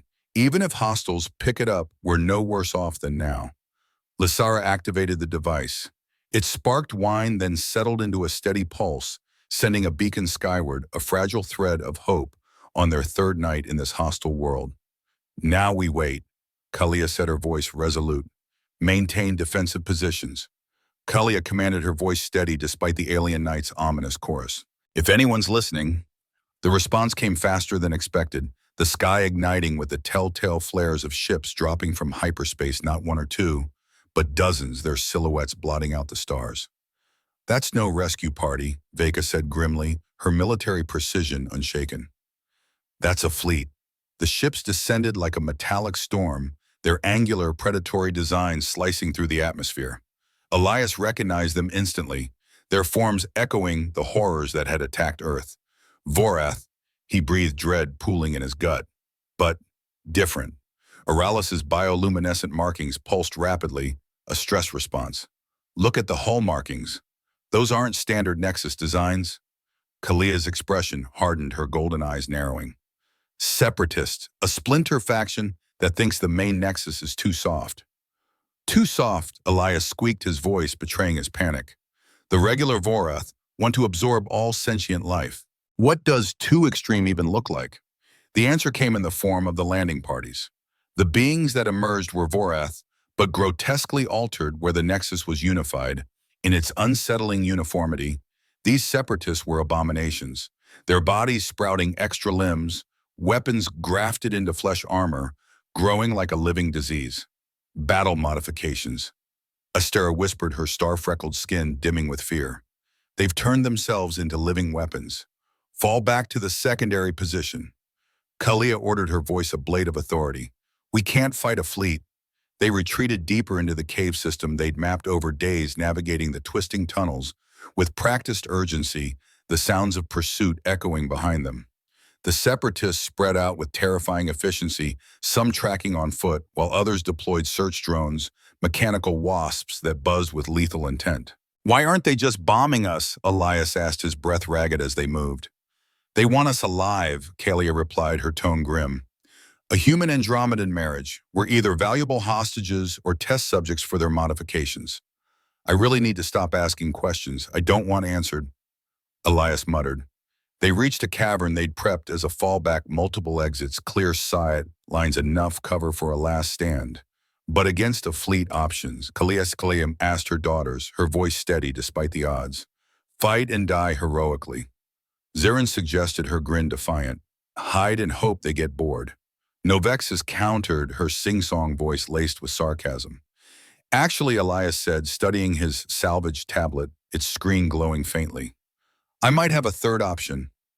Remember that lab we trashed? The virus I uploaded didn't just wreck their systems. It transmitted everything to my device first. Kalia leaned in, her eyes sharp. What kind of everything? Schematics, research data, and Elias pulled up a file, his heart racing. Security codes for something called the Omega Protocol. Ring any bells? The sisters exchanged wary glances. Veka spoke, her voice low. Primordial doomsday weapons. Theoretical only. No one's ever found a functional one. Well, according to this, there's one 6 kilometers north, Elias said. Still powered, still waiting for activation. That's insane, Oralis said, her bioluminescent markings flaring. Even if it works, primordial weapons are notoriously indiscriminate. It could kill us too. As opposed to the definitely going to kill us Vorath fleet, Elias countered, his voice steadier than he felt. Explosions echoed through the caves, the separatists methodically collapsing tunnels to flush them out. They're hurting us again, Lysara realized, her mercury hair glinting with agitation. Kalia made her decision, her tone resolute. We go for the weapon. Fighting retreat. Keep them focused on us. She looked at Elias. You're sure about those codes? 60% sure, he admitted. Better than our usual odds, Zarin said brightly. I'm in. They moved out using the cave system's twist to their advantage. The daughters fell into practice formations, Kalia and Veka on point Astera, and Novexus covering the rear, Oralis and Zarian on the flanks. Elias found himself in the protected center, tablet in one hand, plasma caster in the other. His nerves taut as a wire. The first contact came at a tunnel junction, modified Vorath, moving with unnatural speed, their weapons growing from their arms like organic horrors. Kalia and Veka met them head-on, their synchronized combat, turning the narrow space into a killing field, plasma bolts carving through flesh and metal. Move, Kalia shouted as more separatists poured in. They burst from the caves into alien daylight, the forest now a war zone, ships hovering overhead, ground forces spreading out the air, vibrating with hostile intent. This way, Elias led them north, following the stolen coordinates' energy blasts, turning trees to glass and soil to slag behind them. A separatist squad cut them off their modified bodies, moving with eerie coordination. The daughters responded as one, Estera laying down covering fire, while Zarin and Oralis flanked their movements a deadly ballet. In the chaos, Elias saw Kalia take a hit, her armor absorbing most of the blast, but not all. A burn seared along her ribs. "I'm fine," she gasped, but Elias could see the pain in her eyes. "No, you're not." He moved to support her, surprised when she leaned into him, accepting his help. How much further there, Lasara pointed. Ahead, nearly invisible among the bioluminescent trees, stood a structure that defied perception. Ancient yet timeless, its architecture bending the rules of reality. "That's it," Novexus asked, her voice tinged with awe. "Looks like modern art had a baby with a migraine." "Primordial aesthetic," Veka confirmed. "Functional incomprehensibility." More separatists closed in, having deduced their destination, their attacks intensifying. The daughters burned through power cells at an alarming rate. "Inside," Kalia commanded. The structure's entrance dilated at their approach, as if sensing their presence or perhaps the codes. The interior was even more disorienting, its surfaces shimmering with not quite solid textures, angles adding up to impossible sums. There, Elias spotted the control interface, a radiant construct resembling a flower woven from light and mathematics. He pressed his hand to it, uploading the codes. The structure shuddered, awakening from eons of slumber. Displays materialized from thin air, projecting data that strained his neural interface to the breaking point. A voice spoke, resonating in every language, simultaneously warning, "Omega protocol requires authorization. Present genetic key." Genetic key. Elias looked at the others, panic rising. What genetic key? Kalia understood first, her golden eyes sharp. The primordials seeded many species. They'd require a descendant to activate their weapons. She glanced at her daughters. "One of us might." "All of us," Astera interrupted, her star-freckled skin glowing with excitement as she studied the displays. "It demands genetic diversity. Multiple species working together, that's the key." "Places everyone," Kalia ordered. They arranged themselves around the interface, 7 different species plus 1 Earth human. As their hands touched the surface, the structure came fully alive. Authorization recognized. Hybrid collective detected. Omega protocol activated. The ground trembled, a low hum rising. Outside, the separatist Varath reached the structure, their weapons firing uselessly against walls that existed in dimensions beyond their reach. "What exactly does this protocol do?" Elias asked, his voice tight with nerves. The answer came as the structure transformed its walls, turning transparent to reveal the weapon's true nature, not a bomb or gun, but something elegant and terrifying. "It's a reality anchor," Kalia breathed, her voice awed.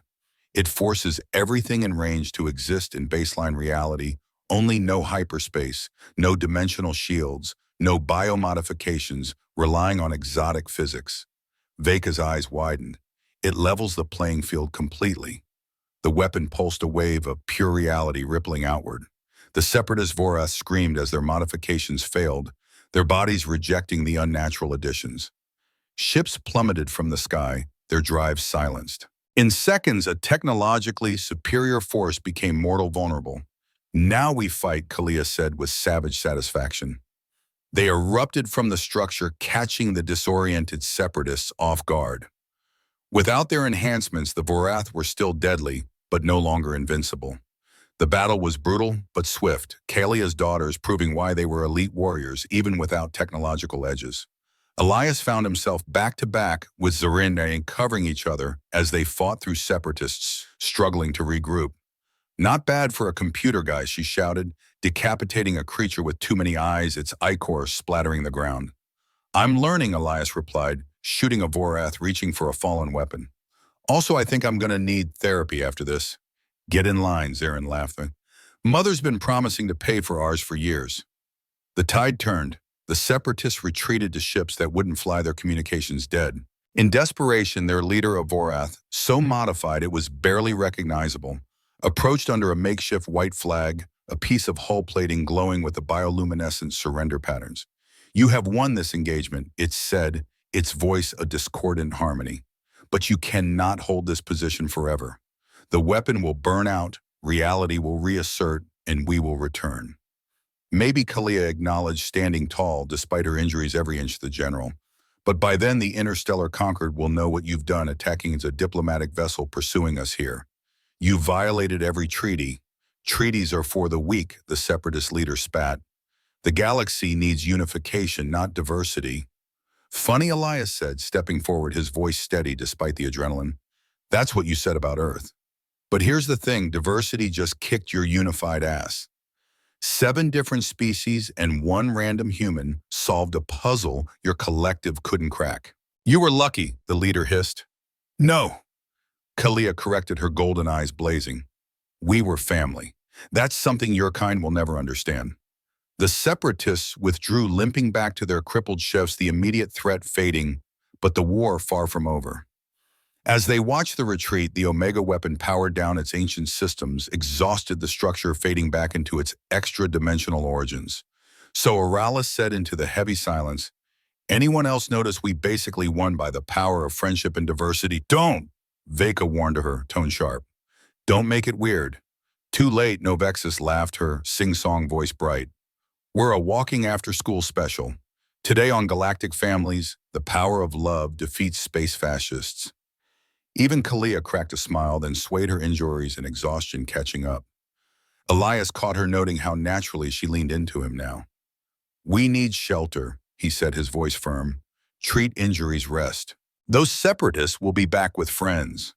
Listen to the husband Zarin teased, already taking charge.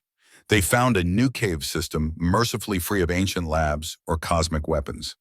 As Aster attended to Kalia's wounds, Elias set up defenses with depleted power cells and salvaged gear. The weapon's activation should have lit up every sensor in the sector, Lasara said hopefully. Someone's bound to investigate. The question is, who gets here first, Veka pointed out. Concord forces more separatists as regular Vorath, or pirates, Novexus added with a grin.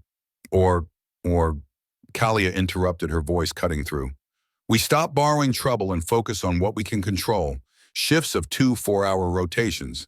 Elias, you're with me for first watch. The daughters exchanged knowing looks, but said nothing, settling into rest. Alone at the cave entrance, Elias and Kalia sat in companionable silence, the alien stars wheeling overhead in a celestial dance unfamiliar to Earth's skies.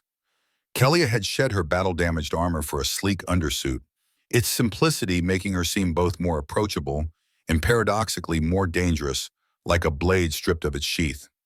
You did well today, she said finally, her voice soft but carrying the weight of her approval. The weapon, the battle, you've adapted faster than most trained soldiers would. Elias glanced toward where her daughters rested, their silhouettes barely visible in the dim light. I had good teachers, he said, a faint smile tugging at his lips. They're amazing, you know, each one of them. They are, Kalia replied, pride warming her tone. They've become more than I ever dreamed, strong, capable, yet still. She searched for words, her golden eyes distant, still able to laugh to hope. I feared the war would strip that from them. You gave them something to fight for beyond survival. Each other. You, Elias said, pausing as his voice softened. Us now, I guess. Kalia turned to him, her golden eyes unreadable in the starlight, yet searching. You've really accepted this, haven't you? This impossible situation, this instant family, this life of unrelenting danger? Honestly, Elias laughed softly, the sound tinged with wonder. I accepted it the moment Zarin called me dad. My old life feels like a dream, now safe, predictable, empty. This running from bioweapons, fighting space fascists, being married to the most dangerous woman in 3 galaxies, this feels real. Even though we barely know each other, Kalia's voice was quiet, almost vulnerable. Elias met her gaze unflinching. I know enough. I know you die for your daughters. I know you carry the weight of every soldier you have lost. I know you are terrified of letting anyone close because everyone you've cared about has been taken from you. Kalia's breath caught a flicker of raw emotion crossing her face. I also know, Elias continued, his voice steady, that when you truly smile, not the diplomatic mask or the commander's expression, but really smile, your daughters light up like suns. I know you hum old Andromedan war songs when you think no one's listening. And I know you took a chance on a nobody from Earth because you believed it was right. You're not a nobody, Kalia said quietly, her voice barely above a whisper. Not anymore. No. Elias agreed, a warmth settling in his chest. Now I'm your husband, their stepfather, part of this insane, wonderful, terrifying family. He reached out, taking her hand gently, his touch cautious but sure. I know we did this backwards, marriage first, getting to know each other, after the media circus, but I want you to know I'm all in. Whatever comes next, we face it together. Kalia looked at their joined hands, her expression softening in a way that would have stunned her daughters. Together, she repeated the word heavy with meaning. It's been so long since I've had someone to share the burden with. Well, get used to it. I'm stubborn that way. I noticed, she said, squeezing his hand, a faint smile breaking through. When you argued with me about resting, when you refused to leave me during the Concord attack, when you dove into an unknown weapons system without hesitation. In my defense, Elias said, grinning, that last one was more stupidity than stubbornness. Sometimes they're the same thing. She leaned against him slightly, a rare concession to exhaustion and trust. Elias, I need you to know, if something happens to me, the girls, nothing's going to happen to you. He interrupted, his voice firm. Not on my watch. I've gotten pretty good at this saving each other thing. You have, she acknowledged, her eyes warm. But before she could say more, an alert from Lacera's transmitter cut through the silence, its hum sharp and insistent. Wake the others, Kalia commanded, her soldier's edge snapping back into place. But as the ships descended, Elias felt a surge of relief wash over him. These weren't the jagged nightmares of Varath design. They were sleek, elegant vessels bearing the silver markings of the Andromedan vanguard. Rescue, he breathed, hope flickering. Maybe, Kalia said, but a smile tugged at her lips. Veka, signal our position. The lead ship touched down, disgorging armored figures. At their head stood a tall Andromedan, his silver rank insignia gleaming riven core, Kalia's command staff, his expression one of profound relief. General Vara, he saluted, his voice crisp. Captain Kor, we've been searching for 3 days.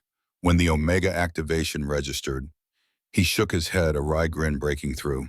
Ma'am, with respect, only you could turn a honeymoon into a first contact incident with separatist forces. Good to see you too, Kalia said dryly. Status report. The separatist attack has galvanized the interstellar concord. A full military response is authorized. The main Varath nexus has denounced the splinter group offering aid. His eyes flicked to Elias. Your husband's actions at the Concord made quite an impression. Earth's status has been fast-tracked. My actions, Elias blinked, incredulous. I just gave a speech. You defended Earth with logic and passion. Kor corrected. Then saved General Vara from assassination. Then survived a separatist fleet.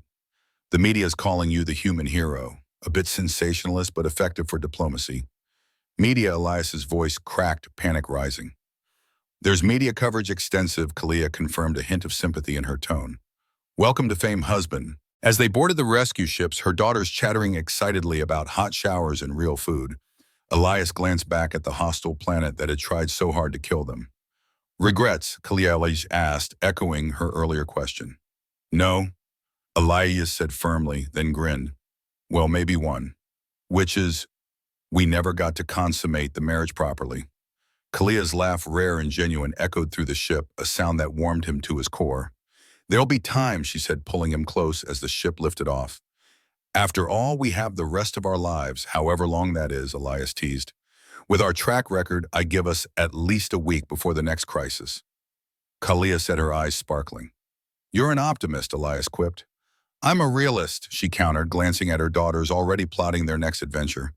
But I'm starting to think our odds are improving.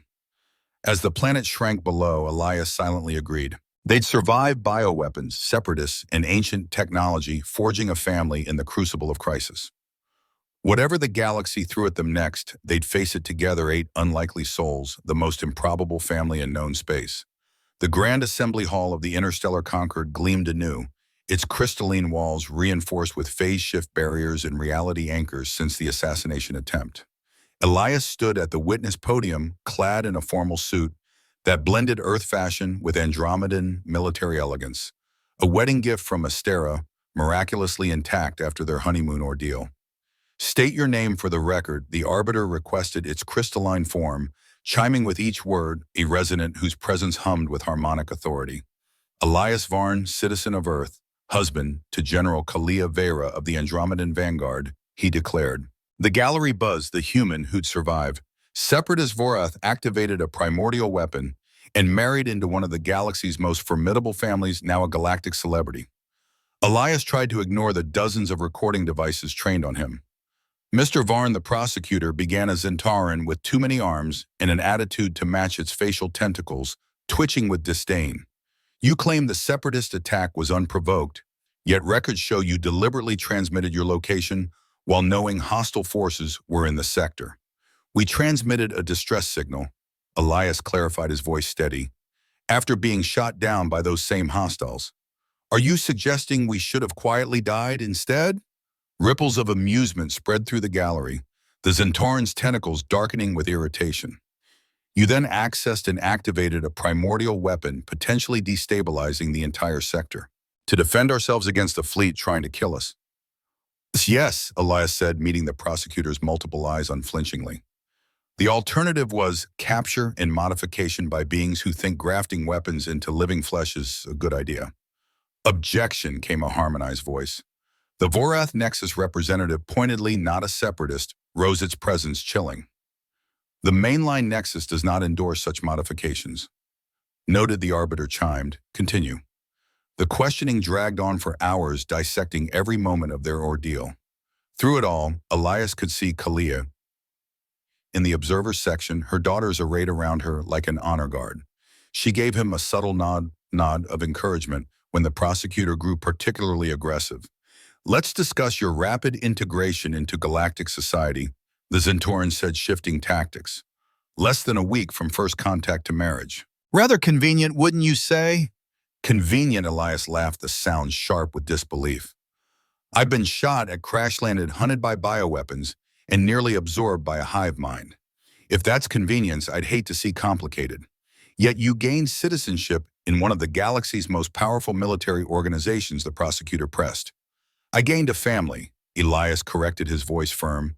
The citizenship was just paperwork. Paperwork that grants Earth significant protection, the Zentauran said smoothly. Yes, and Elias leaned forward, his Earthborn stubbornness flaring. Are you suggesting Earth doesn't deserve protection? That we should have waited politely for full membership? Oh, while hostiles decided our fate, I'm suggesting, the prosecutor said, its tone slick, that this affair seems orchestrated. A human nobody. Objection. Kalia's voice cut through the hall like a plasma blade, her golden eyes blazing as she rose. The witness's prior status is irrelevant to these proceedings.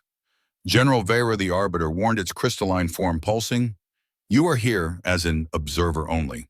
Then I request formal recognition to speak as a witness to character, Kalia said, her voice unwavering.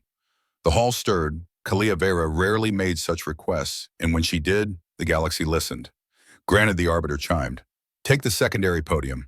Kalia moved with her signature liquid grace, though Elias caught the faint tension in her shoulders. Public emotional displays were not her forte. The prosecutor questions my husband's rapid integration. She began, her voice carrying effortlessly across the chamber. He calls him a nobody, implies he's an opportunist. Let me tell you what I've seen. She turned to the gallery, and Elias saw the general who'd won countless battles, her presence commanding. Elias Varn, when faced with a Vorath attack at our first meeting, didn't run, he stayed. When assassins targeted me, he acted without regard for his own safety. When we crashed on a hostile world, didn't falter or panic, he adapted. Her voice warmed, a rare softness breaking through. He stood between my daughters and danger. He dove into unknown primordial technology to save us all. He faced a separatist fleet with nothing but determination and what he calls stupid Earth stubbornness. Zarin made a sound that might have been a suppressed cheer. The prosecutor asked why I married him so quickly. Kalia continued, her eyes finding Elias. Because in 1 week he showed more courage, loyalty, and integrity than beings I've known for decades. Because my daughters, who trust no one, easily accepted him instantly.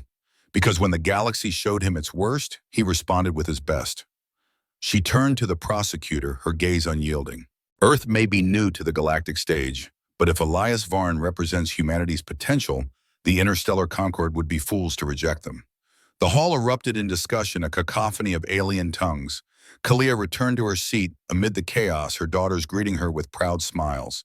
Any further questions, the arbiter asked the prosecutor. The Zentauran seemed to deflate, its tentacles drooping. Know your residence.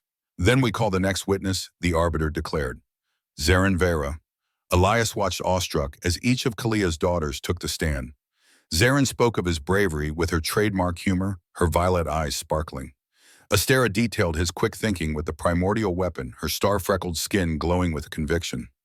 Lysara explained the technical genius of wielding Earth chaos against ordered systems, her mercury hair glinting. Auralis, Novexus, and even the stoic Veka painted a vivid picture of a man who'd earned their respect and affection in record time. He's not our stepfather, Veka concluded, her voice firm and resolute. He's our father. Biology means nothing when someone proves themselves through action. Regardless of personal character, the Zentaran prosecutor pressed its tentacles, twitching with smug precision. This union was politically motivated, and all marriages between worlds are political. Kalia interrupted from the gallery, her voice a blade of conviction slicing through the hall. The question is whether they serve a greater purpose, which is the prosecutor challenged. Unity through diversity, strength through connection. Kalia rose again, her starlight gown shimmering with quiet defiance. My husband asked why I chose him. The truth, when I looked at Earth chaotic, divided, struggling, I saw potential. When I looked at him, I saw someone who embodied that potential. She paused, and for the first time in public, Elias saw vulnerability flicker across her golden eyes, a raw glimpse of the woman beneath the general. I've lost 7 partners to this war. Good beings, all of them. I swore I'd never risk that pain again. But then this impossible human crashed into my life and taught me something. The greatest risk isn't loving and losing, she continued, her voice softening. It's never loving at all. The hall fell silent, the weight of her words holding every delegate in thrall. So yes, this union serves political ends. It protects Earth, strengthens alliances, frustrates our enemies. But it's also real. As real as the family we've built, the peas we've forged, the future we're fighting for. She sat, and Elias could have sworn he saw tears glisten in Zarin's violet eyes. Even Veka, ever stoic, looked moved. The arbiter's crystalline form pulsed as it called for judgment. The vote was swift, decisive. The separatist attack condemned Earth's protective status, confirmed their union, recognized as legitimate in every way that mattered. As the assembly dispersed, Elias found himself enveloped by his new family, their presence a shield against the galaxy's chaos. Kalia approached more slowly, uncertainty flickering in her eyes, a rare crack in her armor. That was quite a speech, Elias said softly, his voice warm with admiration. I meant every word. I know. He pulled her close, heedless of the lingering crowd, his hands gentle but sure. I love you too, by the way, in case that wasn't clear. Her kiss was answer enough, a fleeting electric moment, her lips warm and firm against his, carrying the weight of shared battles and unspoken promises. It sparked cheers from their daughters and scattered applause from the gallery. Public displays of affection, Veka muttered, her tone dry, but her eyes betraying amusement. We're never living this down. Good Zarin grinned, her sharp teeth glinting. Mom needs more practice being emotional. It's healthy. Later aboard the private shuttle to the astral elegy, Elias found himself at the heart of a family celebration. The daughters produced a bottle of what they swore was champagne, though its suspiciously purple hue suggested otherwise. Their stories grew wilder with each retelling, laughter filling the cabin. So then Dad Oralis said, the title still sending a jolt through Elias, looks this ancient nightmare AI in the face and says, have you tried turning it off and on again? That's not what happened, Elias protested through the laughter, his face flushed. It's better storytelling. Novexus insisted, her sing-song voice bright. Never let truth get in the way of a good narrative. Kalia leaned against him, more relaxed than he'd ever seen her, her presence a quiet anchor. Welcome to military families, she said, her voice soft. The stories grow bigger every time.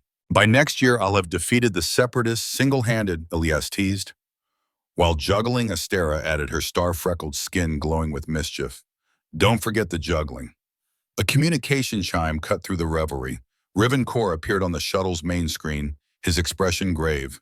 General, apologies for the interruption. We've received intelligence about separatist movements near the Kefira colonies. High Command requests your tactical assessment. Kalia straightened the general, reasserting herself with a snap. I'll send the data packet. I'll review en route. There's more, Ma'am Core, said, his eyes shifting to Elias. The Interstellar Concord has approved a joint task force to counter the separatist threat. They're requesting Earth's participation specifically. They want Mr. Varn as liaison. Meanwhile, Elias's voice cracked, disbelief coloring his tone. I fixed computers? You survived a separatist fleet and activated a primordial weapon. Kor corrected his tone, matter of fact. In the Concord's eyes, that makes you an expert. When do they need an answer? Kalia asked, her voice steady. 48 hours, ma'am. The screen went dark, leaving them in thoughtful silence. You don't have to accept, Kalia said finally, her hand resting on his. You've done enough. More than enough. Elias looked around at his family, brilliant, dangerous, wonderful, and thought of Earth still stumbling into a hostile galaxy. He remembered the separatist leader's words about unification through force. Yes, I do, he said quietly. This is bigger than us. If I can help stop them. Veka corrected, her military precision, softened by a rare warmth. If we can stop them. You don't think we're letting you face this alone, do you? Absolutely not, Zarin agreed, her grin mischievous. Someone's got to keep you from solving every problem with cat videos. It worked once. Elias shot back a smirk, tugging at his lips. Statistical anomaly, Lasara said, her mercury hair glinting as she laughed. But I appreciate the chaos theory application. Kalia's hand found his, her grip steady. You're sure? No, Elias admitted, his voice honest. I'm terrified, but I'm also sure I'm where I need to be, with who I need to be with. Who Morales corrected automatically, then yelped as Novexus elbowed her. Let them have their moment. As the shuttle neared the astral elegy, Elias marveled at how much had changed. A week ago, he'd been a nobody, a systems analyst with a dull job and a predictable life. Now he was husband to one of the galaxy's greatest military leaders, stepfather to 6 extraordinary warriors, and apparently Earth's liaison in an interstellar conflict. Regrets? Kalia asked one last time, her golden eyes searching his. Never, Elias said firmly, then grinned. Although, what you all realize, this means more family dinners interrupted by assassination attempts, right? Tradition, the daughters chorused, their voices a harmonious tease. Kalia's laugh filled the shuttle, a rare melodic sound. At least life will never be boring. With this family, Elias grinned. I'm counting on it. The astral elegy loomed in the viewport, its sleek lines promising new adventures and certain danger. But Elias felt no fear, only resolve, surrounded by his impossible family. Whatever came next, separatist politics, or just surviving game night with 6 fiercely competitive sisters, they'd face it together. So Zarin said as they prepared to dock, who wants to bet on how long before the next crisis? 3 days, Astera offered. One day, Novexus countered. You're both optimists, Veka stated, her tone dry. I give it 6 hours, Kalia, Elias asked, turning to her. She smiled, that rare, genuine expression that transformed her face. Does it matter? We'll handle it. We always do. Together, Elias agreed. As they entered the ship that had become a bind, home alarms already sounded, heralding a new emergency. Elias couldn't help but laugh. He'd wanted his life to matter, to make a difference. Be careful what you wish for. All hands battle stations, Kalia commanded, already moving, her voice sharp with authority. Separatist scouts detected at the system edge. Looks like Veka wins the bet. Called it, Veka said smugly. Less gloating, more moving, Kalia ordered, but her smile lingered. Elias checked his weapon, the action now second nature, and fell in with his family. 6 daughters, 1 general, and a systems analyst from Earth against the galaxy. The odds were definitely in their favor. Hey, Elias called to Kalia as they headed for the bridge. I just realized something. What's that? We never did get that quiet honeymoon. Her laugh echoed through the quarters, bright and unguarded. Next time, husband. Next time. Promise, would you believe me if I did? Probably not, smart man, she said, stealing a quick kiss before the bridge doors slid open, her lips brushing his with a warmth that lingered. That's why I married you. As they took their positions, Kalia at the helm, her daughters at their stations, Elias at the tactical display he was still learning, he reflected on the journey from a blind date to a galactic incident in record time. Contact in 60 seconds, Lasara reported. All weapons hot, Veka confirmed. Dad, Zarin called, her voice teasing. Try not to volunteer for any suicide missions this time. No promises, Elias replied, earning a fond eye roll from Kalia. The separatist scouts appeared on the view screen, and battle was joined. But Elias felt no fear, only determination. This was his family, his place, his purpose. Sometimes a blind date could change the universe. And sometimes, against all odds and logic, it could create something worth fighting for, worth living for, worth believing in, a family forged in chaos, tempered by trial and bound by choice. The Varn Vera clan against the galaxy. Elias grinned as he worked his station, coordinating with his daughters to face the latest threat. The galaxy didn't stand a chance.